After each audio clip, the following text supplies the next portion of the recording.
Hello, 587. It feels like it's been a really long time since I've seen you all. I appreciate the updates that have been coming in, just sort of the informal emails about how your research is going, and just wanted to touch base to keep us all on track for the month of March and the work ahead. So we're here.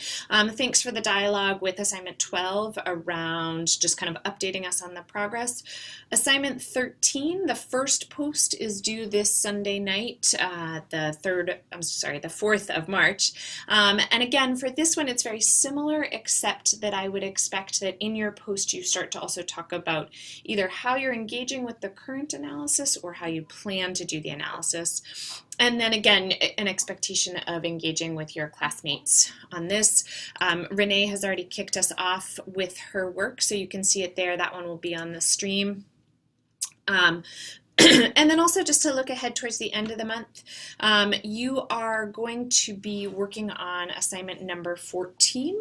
And right now, if you are in Blackboard on the work lists, if you want to look back at any of the previous weeks, they're just in this folder here. But then again, like I said, assignment 13 is here. Original post due Sunday, and then by the 8th, post a response to 2 of the folks in the class.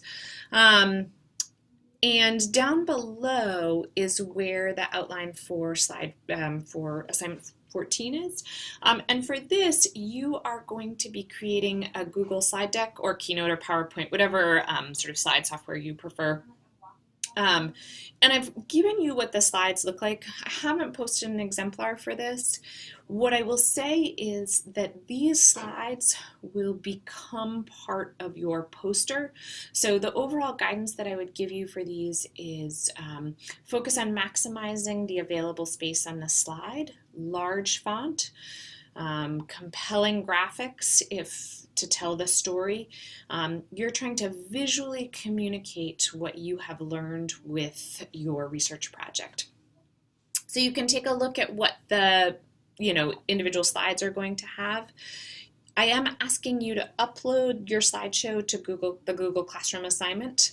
That will be for the 25th, and then you're going to present that slide deck in class on the 31st when we meet.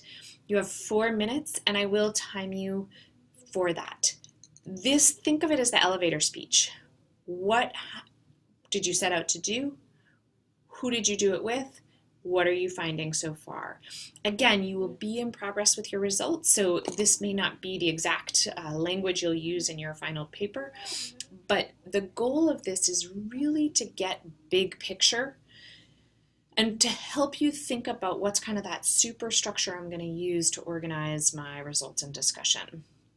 So the forcing it to be a few sides, forcing it to be fast is very intentional because that will force you to focus on the big ideas and move you away from getting sort of bogged down in the individual data pieces. And then, like I said, we have a class meeting on the 31st, face-to-face, where we will kind of talk about the finishing up of the project. As you move between assignments 13 and 14, I am encouraging you in these interim weeks to really start thinking about polishing section 1 and section 2, the lit review and the methods. Lots of you had feedback from me in the fall.